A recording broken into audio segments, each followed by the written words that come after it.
నమస్తే welcome to V3 news లక్ష్యం సమాజహితం బులెటిన్ల ముందుగా హెడ్లైన్స్ చూద్దాం.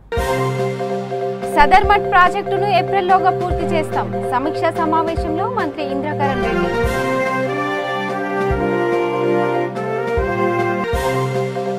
బండి సంజయ్తో రామారావు పటేల్ భేటీ. సంజయ్తో భేటీ అయిన నిర్మల్ DCC మాజీ అధ్యక్షుడు.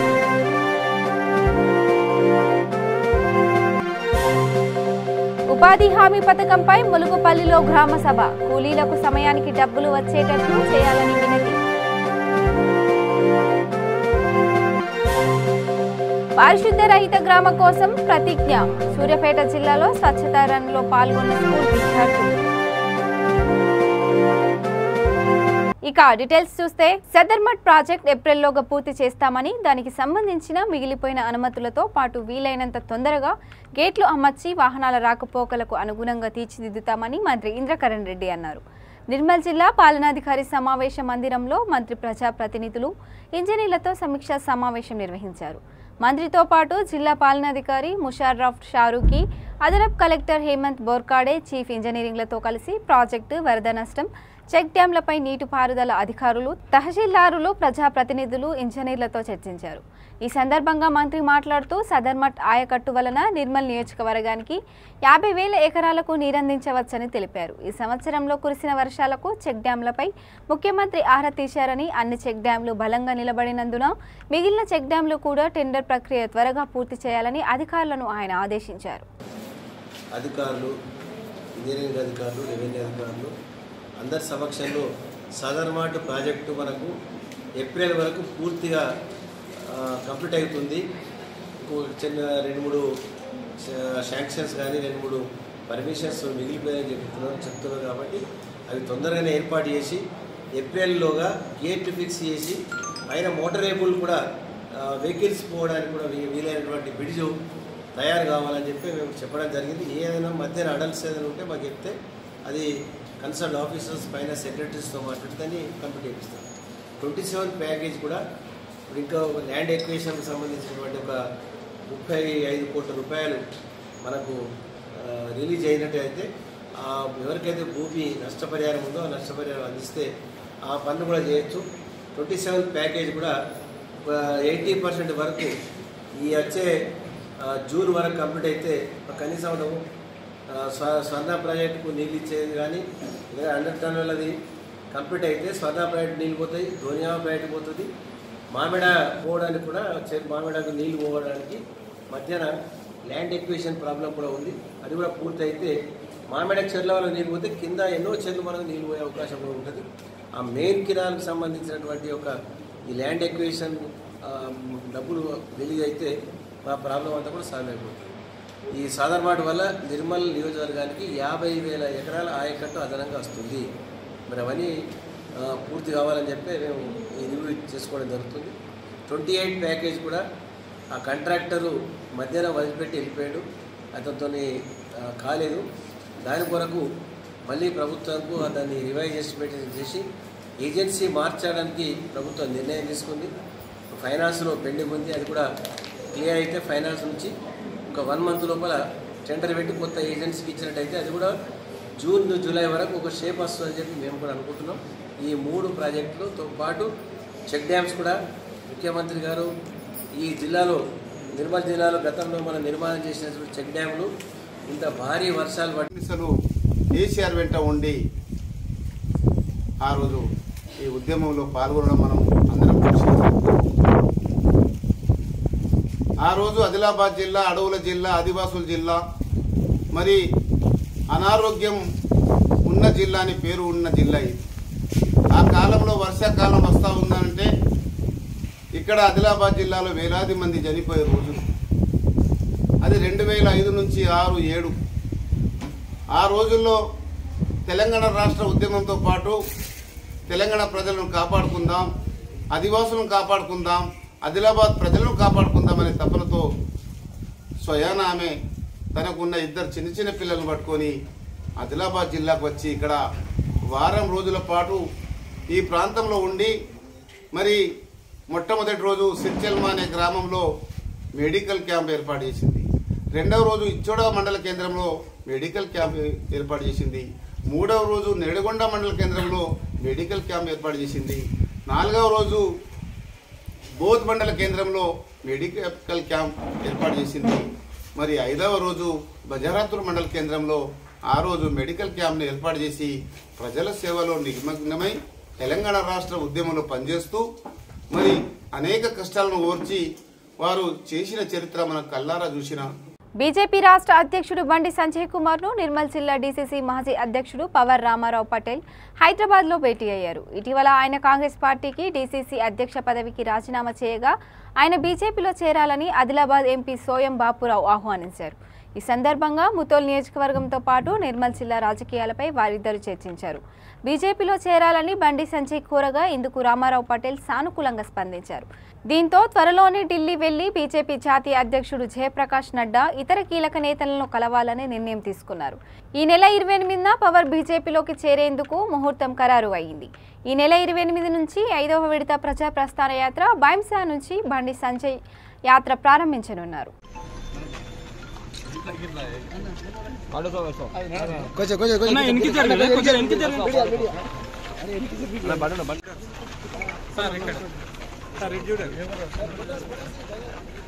జయశంకర్ భూపాలపల్లి జిల్లా ముహముత్తరం మండలం ములుగుపల్లి గ్రామ పంచాయతీలో సర్పంచ్ దూలం మల్లయ్య గౌడ్ ఆధ్వర్యంలో గ్రామ సభ నిర్వహించారు. ఈ సందర్భంగా సర్పంచ్ మాట్లాడుతూ ఉపాధి హామీ కూలీలకు పని కల్పించి వారి జీవనోపాధి మెరుగుపరచడం కోసం ప్రవేశపెట్టిన ఈ పథకం కూలీలకు వరం లాంటిదన్నారు. ఉపాధి అధికారులను కల్పించుకొని కూలీలకు సమయానికి డబ్బులు వచ్చేటట్లు కృషి చేయాలని కోరారు. గ్రామంలో కూలీలకు ఏడాది పాటు పనులు సేకరించి గ్రామ పంచాయతీ తీర్మానం చేసి ఎంపీడీఓకు పంపించామన్నారు. గ్రామంలో కూలీలకు ఏడాది పాటు పనులు సేకరించి గ్రామ పంచాయతీ తీర్మానం చేసి ఎంపీడీఓకు పంపించామన్నారు.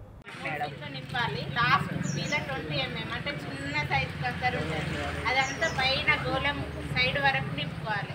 నింపుకున్న తర్వాత లోపలికి మన సైడ్కు తవ్విన మట్టి అనేది మళ్ళీ కంకరెక్షన్ పెట్టుకుంటారు కదా, పైప్ కనెక్షన్ ఆ గోళంకి పెట్టాలి. ఆ గోళం మీద మంచిగా కప్పు వేసుకున్న తర్వాత ఆ పైన 20 mm కంకర ఉంటుంది కదా, ఆ కంకరలో కూడా ఇసుక పోయి అంటే కోళ్ళు తవ్వుతే అట్లా ఇట్లా పోయి ఖరాబ్ కాకుండా మంచిగా ఇగో ఇట్లా దీన్ని ఏమంటారు ఇట్లా సిమెంట్తోని అనేది భూమిలోకి వెళ్ళేటట్టు చూసుకుంటుంది. ప్రతి ఒక్కరికి గవర్నమెంట్ ఇచ్చే డబ్బుల కోసమే కాదు, మన సొంత ఆరోగ్యం కూడా ఇంకుడు గుంత మీద డిపెండ్ అయి ఉంటుంది. ఇంకుడు గుంత కట్టకుండా మీరు నీళ్లు బయటకు వదిలిపెడితే అవి స్టోరేజ్ అయ్యి దోమలు గుడ్లు పెట్టి ఆ దోమలు వచ్చి మళ్ళీ మనల్నే కుట్టి మళ్ళీ మనం హాస్పిటల్కి డబ్బులు పెట్టి అదంతా ఆగమాగం ఎందుకు? మంచిగా డబ్బుల కోసం ఆశపడకుండా ఎవరైతే ఎలిజిబుల్ ఉన్నారో వాళ్ళకు కంపల్సరీ వచ్చేటట్టు చూస్తాము.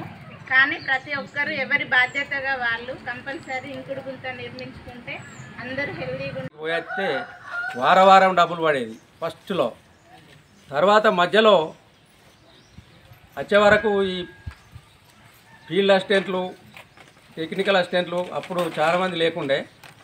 ఈ మనుషులు వీళ్ళు పెరుగుట వలన మరి పని భారం ఎక్కువైందా ఏందని తెలియక వీళ్ళు సరి అయిన రిపోర్ట్ ఇస్తలేరా, మరి సరిగా ఇక్కడ పని ఏం జరుగుతుందనేది చూసి అక్కడికి పోయి ఎంబీ అంటే మెజర్మెంటు కొలతలు తీసుకుపోయి ఎప్పటికప్పుడు ఇస్తలేరా అనేది మనకు ప్రశ్నార్థకంగానే మిగులుతున్నది ఇప్పటి వరకు. ఈ ఉపాధి హామీలో ఎప్పుడన్నా చూడండి దాదాపుగా ఒక 5-6 సంవత్సరాలు అవుతల మనం ఏ మీటింగ్ పెట్టినా కానీ ఏ ఆఫీసర్ వచ్చినా కానీ అంటే దానికి సంబంధం లేని ఆఫీసర్లు వచ్చినా కానీ ఒకవేళ అగ్రికల్చర్ అంటే వ్యవసాయ అధికారి వచ్చిండు అనుకోండి, ఆ వ్యవసాయదారు రైతులు వాడ ఇట్లనే మీటింగ్ పెడుతున్నాము 50 మంది 100 మంది జమ అవుతున్నాము. అక్కడేంది రైతుల సమస్యలు చెప్పుకోవాలి.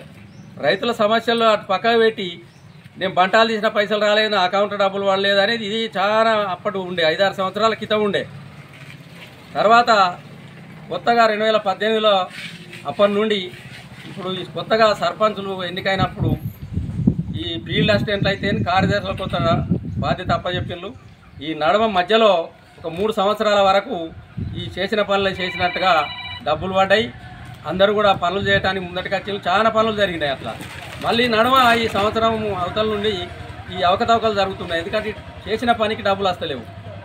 మనం ఈ పని చేయాలని చెప్పడానికి కూడా పోయిన డబ్బులు ఇది ఇప్పుడు చూస్తారు కదా మీరు చాలామంది. ఇప్పుడు ఇప్పుడు గుంతలో ఎవరు చదువుతారా? మేము ఇంత 5 సంవత్సరం వెళ్ళిపోయింది. వాస్తవానికి మేము ఇల్లు తిరిగినాం. టెక్నికల్ అసిస్టెంట్ కాదు, ఈసీ డిఆర్డీఓ ఒకసారి మాకు ఫోటో ఉన్నది మా దగ్గర. అప్పుడు మేడం ఉండే, ఇప్పుడు పురుషోత్తం గారు ఉన్నాడు కానీ అప్పుడు మేడం అని ఉండే, ఆమె కూడా వచ్చి ఇంకుడు గుంతలను చూసిపోయింది. ఈ టెక్నికల్ అసిస్టెంట్ అంటే ఇక్కడ మండల పరిధి ఆమె కానీ మన జిల్లా పరిధి వాళ్ళు వచ్చినా కానీ ఇప్పుడు డబ్బులు వాళ్ళే. వాటికి మరి ఎక్కడ అవకతవకలు జరుగుతున్నాయి, ఎక్కడ ఈ ఎంపీడో ఆఫీసులనా లేకపోతే ఈ ఈజీ అని ములుగులు గ్రామ పంచాయతీలో ఇదివరకు చేసిన పనులు డబ్బులు వాళ్ళలేదు, దీనికి ఎవరు ముందటికి అత్తలేరు అనేది తెలపాలని కూడా నేను ఇక్కడికి వచ్చిన వాళ్ళని కోరుతున్నాను. ఎందుకంటే టెక్నికల్ అసిస్టెంట్ అంటే మన పని జరగదు, ఏంటంటే పని చూపుతుంది, అంతేగాని అక్కడికి పోయి రికార్డు చేసుడు, తర్వాత కంప్యూటర్ వైజ్ ఎక్కించుడు, వాళ్ళు ఏంటంటే ఈసీ ఏపీఓ వీళ్ళు వచ్చే ఉంటే బాగుండు. కానీ మన మీటింగ్ చిన్న స్థాయిలో వస్తాను, ఇక్కడ ఎవరు మనమే రోజు అనుకునే వాళ్ళమే ఉన్నాం. ఈ ఉపాధి హామీ పథకం అంటే దాదాపు ఏపీఓ రావాలి, ఇక్కడికి ఈసీ కూడా రావాలి, ఈసీ మెయిన్. అటువంటి ఆఫీసర్లను మీరు చెప్పాలి, మీరు వచ్చింది కానీ మీతో పని కాదు. ఈ ఉపాధి హామీ పథకం ఒక నేను సర్పంచ్గా చెప్తానా, ఎవరిని అడుగుతారంటే కార్యదర్శిని అడుగుతారు, సర్పంచ్ని అడుగుతారు. ఈ పోయినసారి కార్యదర్శులు ఈ ఫీల్డ్ అసిస్టెంట్లు వీళ్ళు స్ట్రైక్లో ఉండే, ఒక 14 నెలల స్ట్రైక్లో ఉంటే కార్యదర్శులకు అప్పచెప్పిండ్రు. ఫస్ట్ కార్యదర్శులకు అప్పచెప్పినాయి, వీళ్ళు సరిగా రిపోర్ట్ కొంట ఇచ్చిండ్రు, అప్పుడు పడ్డాయి. వీళ్ళకు కూడా పని భారం ఈ గవర్నమెంట్ ఏం చేస్తుందంటే ఒక కార్యదర్శికి మొత్తం ముల్లెగట్టి 25 కిలోలు, మన కార్యదర్శి ఎన్ని కిలోలు మోస్తుంది, 20 కిలోలు 25 కిలోలు మోస్తుంది కావచ్చు, ఆమె ఒక క్వింటల్ ముల్లెగట్టి తిన పెడతాను. ఈ ప్రభుత్వం పరంగా చూడు అన్ని పనులు కూడా కార్యదర్శులకు అప్పచెప్పడం వలన ఈ పనులను పక్కకు పెట్టి కొన్ని పనులు ఈ గ్రామ పంచాయతీ పనులు చేస్తూ ఇవన్నీ చేసుకోవడం వలన కూడా ఈ కొన్ని సరైన రిపోర్ట్ అందియలేకపోయినా కావచ్చు. కానీ ఇప్పుడు మళ్ళీ ఇంతకుముందు మన లక్ష్మణ్ ఫీల్డ్ అసిస్టెంట్ ఉండే, ఈ లక్ష్మణ్ మరి ఇప్పటికైనా మళ్ళీ ఇచ్చిండు, ఉన్న నౌకరి బరోబరు చేస్తే అందరు పనులు చేస్తారు. కాకపోతే ఇవాళ చేసిన పని రేపు మర్చిపోయి ఆయన ఎటో పోయి ఆయన పని ఆయన చేసుకుంటే మాత్రం ఈ ఉపాధి హామీ పని నడవదు, దాదాపుగా ఏ పని కూడా నడవదు. చాలా పనులు ఉన్నాయి ఇక్కడ చెప్పాలంటే. ఇప్పుడు మనం ఈ సంవత్సరం సరిపోయిన పనులు నమోదు చేయాలి. ఈ గ్రామ సభ ముఖ్య ఉద్దేశం రోడ్లు కానీ, ఇప్పుడు చేన్లలో పోయే చేను చుట్టూ కట్టాలనేది, చేన్లకు వరదకాలు మళ్లించడం అనేది, ఈ చెట్లు నాటడం అనేది దాదాపు 10-12 సంవత్సరాల నుంచి ఉన్నది. కొంతమంది మనకు రైతులు ఇంతకుముందు రాసిచ్చిండ్రు 100 చెట్లు 50 చెట్లు 100 చెట్లు నాటితే ఆ గవర్నమెంటే 4 రూపాయలు 5 రూపాయలు ఇస్తుంది అనేది ఇదివరకు ఎవరు కూడా ఇవ్వలేదు, ఆ పనులు జరగలేదు, ఎవరు పెట్టలేదు. ఇప్పుడు మనం చూస్తాం కనలేదు. ఈ మీటింగ్ అని చెప్పడం కాదు, దాని అనుభవపూర్తిగా తీసుకోవాలి.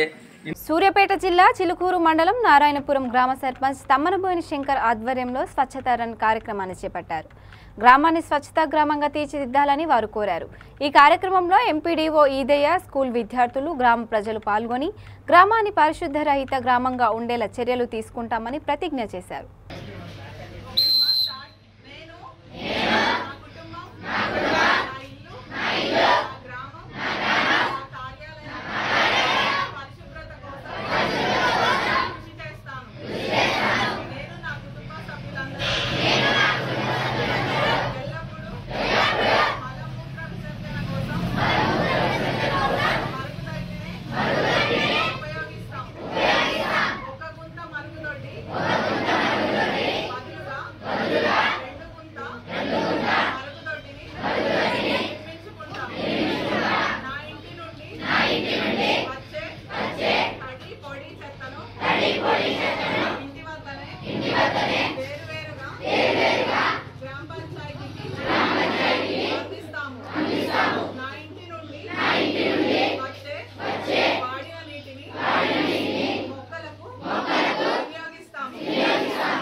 నాగర్ కర్నూలు జిల్లా వంగూరు మండలంలో కాంగ్రెస్ నాయకులు ఇందిరాగాంధీ జయంతి వేడుకలను ఘనంగా నిర్వహించారు. కాంగ్రెస్ పార్టీ కార్యాలయంలో ఆమె చిత్రపటానికి పూలమాలలు వేసి నివాళులర్పించారు. ఈ కార్యక్రమంలో working president MPTC Badramoni Ramesh Goud తదితరులు పాల్గొన్నారు.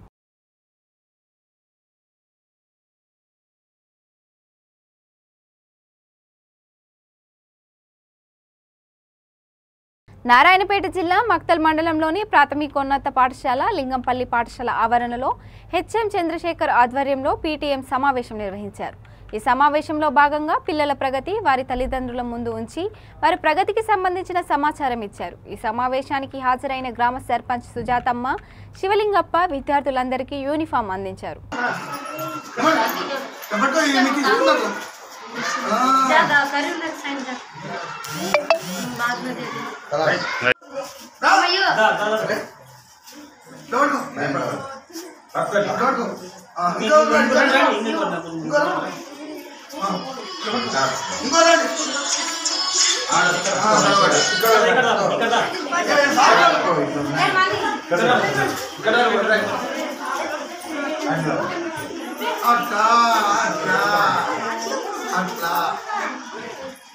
లైన్ కావాలి మీరు అది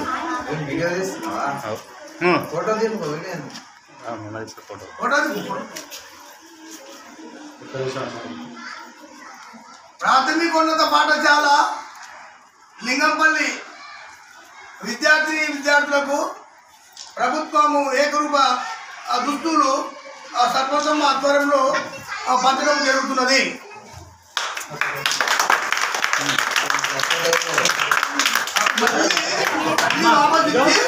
మీరు పోండి, మీకు రాసుకొని సంతకం చేసి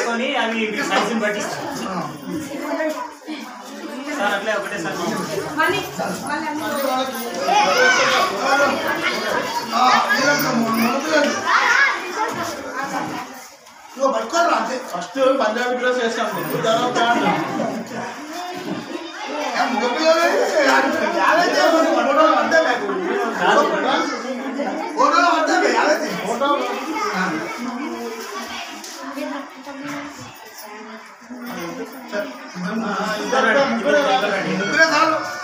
మళ్ళా మీకే ఇస్తాం. ముగ్గురే సార్ తీసుకో, పట్టుకో. ఇక రా, ఎవరన్నా రైట్.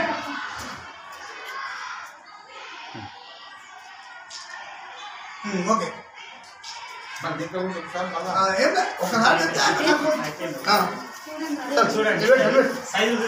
మేము అన్ని రాసుకొని సంతకం చేస్తాం. ఈ నెల 21న జరిగే మత్స్య కార్మిక దినోత్సవాన్ని ఘనంగా నిర్వహించాలని, ఈ సందర్భంగా ఆ రోజు జెండా ఎగురవేయాలని సిద్దిపేట జిల్లా మద్దూరు మండలం దూల్మిట్ట మండలాల ముదిరాజ్ మహాసభ అధ్యక్షుడు చొప్పరి సాగర్ ముదిరాజ్ పిలుపునిచ్చారు. విలేకరుల సమావేశంలో వారు మాట్లాడుతూ రాష్ట్రంలో రిజర్వేషన్ల పరంగా బీసీడీలో ఉన్న ముదిరాజులను బీసీఏలో చేర్చాలని వారు రాష్ట్ర ప్రభుత్వాన్ని డిమాండ్ చేశారు. ముదిరాజుల కోసం తెలంగాణ ప్రభుత్వం ఎంతో చేసిందని, ఈ పనిని కూడా చేస్తుందని ఆయన నమ్మకం వ్యక్తం చేశారు.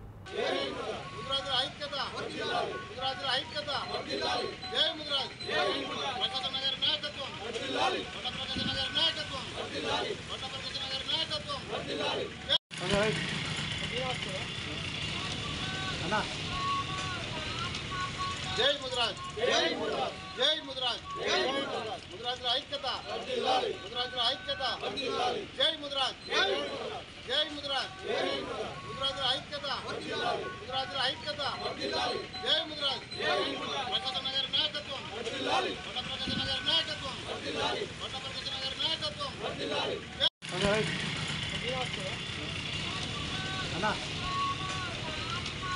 జై ముదిరాజ్, జై ముదిరాజ్, జై ముదిరాజ్, జై ముదిరాజ్, ముదిరాజుల ఐక్యత, ముదిరాజుల ఐక్యత, జై ముదిరాజ్, జై ముదిరాజ్, ముదిరాజుల ఐక్యత, ముదిరాజుల ఐక్యత, జై ముదిరాజ్, ప్రకాశ నగర్ నాయకత్వం, ప్రకాశ నగర్ నాయకత్వం, ప్రకాశ నగర్ నాయకత్వం.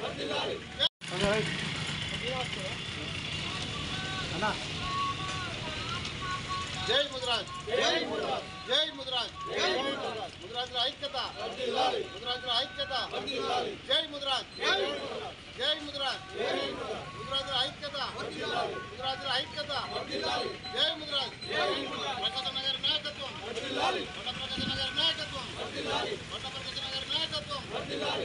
రాజన్న సిరిసిల్ల జిల్లా గంభీరావుపేట మండలం నాగంపేట గ్రామం జిల్లా పరిషత్ ఉన్నత పాఠశాలలో స్వయం పరిపాలన దినోత్సవాన్ని ఘనంగా నిర్వహించారు. ఈ సందర్భంగా హెచ్ఎం సిరిగిరి శృతి మాట్లాడుతూ అనుభవం అన్నది శిక్షణ పొందిన ఉపాధ్యాయుని వంటిదని తెలిపారు. జీవితంలో రాణించాలంటే బాలలకు అవగాహన అవసరమని సూచించారు.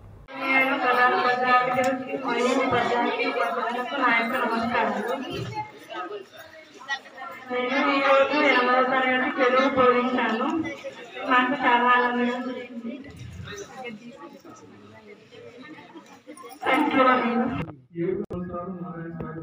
ఇద్దరు పర్ఫెక్ట్ గా ఇక్కడ ప్లాన్ చేస్తూ ఒక మంచి కార్యక్రమాన్ని ఏర్పాటు చేశారు.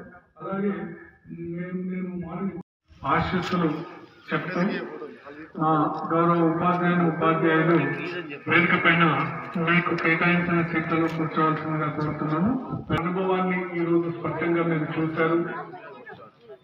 అనుభవాలు కావచ్చు, వారు పొందినటువంటి సమస్యలు కావచ్చు, విద్యార్థుల పరంగా అయినా బోధన పరంగా అయినా ఎటువంటి సమస్యలు ఎదుర్కొనే రోజు మనం చెప్పడానికి వచ్చేటువంటి ఉపాధ్యాయులు ఒక క్లాసు పాఠం చెప్పడానికి, ఒక గంట సేపు పాఠం చెప్పడానికి పడేటువంటి తపన, పడేటువంటి కష్టం ఈరోజు ప్రత్యక్ష అనుభవం ద్వారా మీరు పొందారు. మరి ఇవాళ స్పెషల్గా మనం సెల్ గవర్నమెంట్ నిర్వహించుకోవడానికి ఒక కారణం కూడా ఉంది. భారతదేశ చరిత్రలో సుమారు 14 సంవత్సరాలు భారతదేశానికి ప్రధానమంత్రిగా పనిచేసి వీళ్ళగా ప్రపంచంలోని మొట్టమొదటి ప్రధానమంత్రిగా మన భారతదేశానికి వదిలించినటువంటి శ్రీమతి ఇందిరాగాంధీ జయంతి రోజు ఆమె పుట్టినరోజును పురస్కరించుకొని గురుదేవులు నేర్వగా ఉద్యోగాలుగా ఉదాహరణ నేర్వైంది. అంటే ఇవాళ చదువుతున్నటువంటి అమ్మాయి తనకు ఉండేటువంటి నైపుణ్యాన్ని ప్రపంచానికి చూపెడితే ఏ స్థాయికైనా వెళ్ళవచ్చని నేర్పించినటువంటి వీరవంత ఇందిరాగాంధీ. మనం ఆమెను స్ఫూర్తిగా తీసుకొని మనం మన పాఠశాలలో సెల్ఫ్ గవర్నమెంట్ నిర్వహించుకున్నాం. అలాగే సహకరించినటువంటి ఏంటంటే ఆ టీచర్స్ చెప్తున్నటువంటి పాఠాలను శ్రద్ధగా వినడం ద్వారా మీరు మంచి విద్యార్థులుగా మీరు పేర్కొన్నారు. గొప్ప టీచర్గా ఒకరోజు వాళ్ళు కూడా మంచి పేరును మీ ద్వారా పొందారు. ఎందుకంటే ఉదయం నుంచి దాదాపు 1 గంట వరకు వాళ్ళందరూ కూడా క్లాస్ రూమ్లో ఒక పర్ఫెక్ట్ టీచింగ్ చేయడం జరిగింది. మరి ఈ కార్యక్రమానికి ఉదయం నుంచి మన చైర్మన్ గారు మామిడారాజు గారు, అలాగే మన గ్రామ పంచాయతీ సర్పంచ్ గారు, తర్వాత గ్రామ పంచాయతీ సెక్రటరీ గారు వచ్చి మిమ్మల్ని దీవించి వెళ్ళడం, ఇవన్నీ కూడా ఏంటంటే ఈరోజు ఒక మంచి అనుభూతులుగా చెప్పవచ్చు. ఎందుకంటే విద్యార్థి జీవితంలో మనం పొందేటువంటి ప్రతి అనుభూతి. పిల్లలందరికీ నమస్కారం. స్వయం పరిపాలన దినోత్సవం శుభాకాంక్షలు. నేను 7th క్లాస్ తెలుగు చెప్పాను. నాకు బాగా చాలా ఆనందంగా అనిపించింది. పిల్లలందరూ ప్రశ్నలకు జవాబులు చెప్పారు. నాకు చాలా ఆనందంగా ఉంది. థ్యాంక్స్. నాగర్ కర్నూలు జిల్లా చారగొండ మండల కేంద్రంలో ప్రపంచ మరుగుదొడ్డి దినోత్సవం సందర్భంగా స్వచ్ఛత రన్ ర్యాలీ నిర్వహించారు. స్వచ్ఛ భారత్ మిషన్ ద్వారా అందరూ మరుగుదొడ్లు నిర్మించుకోవాలని, పరిసరాలు శుభ్రంగా ఉంచుకొని ఆరోగ్యవంతులుగా జీవించాలని కోరారు. ఈ కార్యక్రమంలో ఎంపీడీఓ జయసుధ, ఎస్ఐ కళ్యాణ్ రావు సిబ్బంది పాల్గొన్నారు. నాగర్ కర్నూలు జిల్లా చారగొండ మండల కేంద్రంలో ప్రపంచ మరుగుదొడ్డి దినోత్సవం సందర్భంగా స్వచ్ఛత రన్ ర్యాలీ నిర్వహించారు. స్వచ్ఛ భారత్ మిషన్ ద్వారా అందరూ మరుగుదొడ్లు నిర్మించుకోవాలని, పరిసరాలు శుభ్రంగా ఉంచుకొని ఆరోగ్యవంతులుగా జీవించాలని కోరారు. ఈ కార్యక్రమంలో ఎంపీడీఓ జయసుధ, ఎస్ఐ కళ్యాణ్ రావు సిబ్బంది పాల్గొన్నారు. బోత్ మండల నియోజకవర్గ కేంద్రంలో ఘనంగా ఇందిరాగాంధీ 105వ జయంతి వేడుకలు ఘనంగా నిర్వహించారు. బోత్ మండల కేంద్రంలోని కాంగ్రెస్ పార్టీ కార్యాలయంలో ఉక్కు మహిళ జయంతి సందర్భంగా సోషల్ మీడియా జిల్లా కన్వీనర్ రమేష్ బత్తుల మాట్లాడుతూ ఆమె చేసినటువంటి సేవలు గొప్పవని, గతంలో నెహ్రూ తర్వాత అత్యంత జనాదరణ పొందిన ప్రధానిగా ఇందిరాగాంధీ ఉంది అంటే అతిశయోక్తి కాదు అని అన్నారు. మన ఇందిరాగాంధీ గారు నెహ్రూ తర్వాత అత్యంత ప్రభావితమైన భారత ప్రధానిగా ఎన్నో సంస్కరణలు తీసుకురావడం జరిగింది. మనం అప్పట్లో బిస్మార్క్ మాత్రమే ఉక్కు మనిషిగా వ్యవహరించేవాళ్ళం. కానీ ఆ తర్వాత బిస్మార్క్ ఉక్కు మనిషి ఏ విధంగా అయితే అన్నారో తర్వాత ఇందిరాగాంధీని కూడా ఉక్కు మనిషి అని వ్యవహరించడం జరిగింది. అంత ప్రతిభావంతమైన వ్యక్తి మన ఇందిరాగాంధీ గారు. అప్పట్లో మన ప్రైవేటు సంస్థల్ని ప్రభుత్వ పరం చేసిన ఘనత ఇందిరాగాంధీ గారికి దక్కుతుంది. ఆ కాలంలో కేవలం వ్యాపారస్తులు అదేవిధంగా కార్పొరేట్ వ్యవస్థ వారికి మాత్రమే బ్యాంక్ అకౌంట్స్ కానీ బ్యాంకుల్లో జాబితా కానీ ఉండేది. కానీ 1969వ సంవత్సరంలో 14 బ్యాంకుల్ని జాతీయం చేసి నిరుపేద కుటుంబాలకు సైతం అకౌంట్లు కలిగించే విధంగా బ్యాంకులు ఏర్పాటు చేసిన ఘనత ఇందిరాగాంధీ గారికి దక్కుతుంది. అంతేకాదు మనం చూసుకున్నట్లయితే మన ఆభరణాల రద్దు కూడా చేసిన వ్యక్తి ఇందిరాగాంధీ గారు. అప్పట్లో వారికి పెన్షన్ ఇస్తూ రాజ కుటుంబీకులకు మన డబ్బుల్ని దారదత్తం చేస్తున్న సమయంలో ఇది తప్పు, ఇది ప్రజల డబ్బు, ఇది ప్రజలకే చెందాలని చెప్పేసి ఆభరణాల రద్దును కూడా చేయడం జరిగింది. అంతేకాదు బంగ్లాదేశ్కి మద్దతు తెలుపుతూ చిరకాల ప్రత్యర్థి అయినటువంటి పాకిస్తాన్తో యుద్ధం చేసి బంగ్లాదేశ్ని విజయం సాధించి బంగ్లాదేశ్కి స్వతంత్రం సాధించినటువంటి వ్యక్తి మన ఇందిరాగాంధీ గారు. ఆమె చేసిన సేవలు చిరస్మరణీయం. మన తెలంగాణలో కూడా ఇందిరమ్మ రాజ్యం, రాజన్న రాజ్యం రావాలంటే కాంగ్రెస్ పార్టీ అధికారంలోకి వస్తేనే ఆ రాజ్యం వస్తుంది. ఖచ్చితంగా కాంగ్రెస్ పార్టీ అధికారంలోకి వస్తుంది. మేము ఇందిరమ్మ రాజ్యాన్ని ఏర్పాటు చేస్తామని తెలియజేస్తాం. జై కాంగ్రెస్, జై కాంగ్రెస్, జై కాంగ్రెస్, జై కాంగ్రెస్. బులెటిన్ ముగించే ముందు హెడ్లైన్స్ మరోసారి. సదర్మట్ ప్రాజెక్టును ఏప్రిల్లోగా పూర్తి చేస్తాం. సమీక్షా సమావేశంలో మంత్రి ఇంద్రకరణ్ రెడ్డి.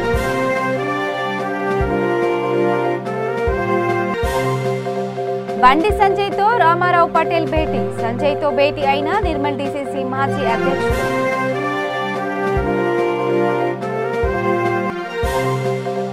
ఉపాధి హామీ పథకంపై ములుగుపల్లిలో గ్రామ సభ. కూలీలకు సమయానికి డబ్బులు వచ్చేటట్లు చేయాలని వినతి.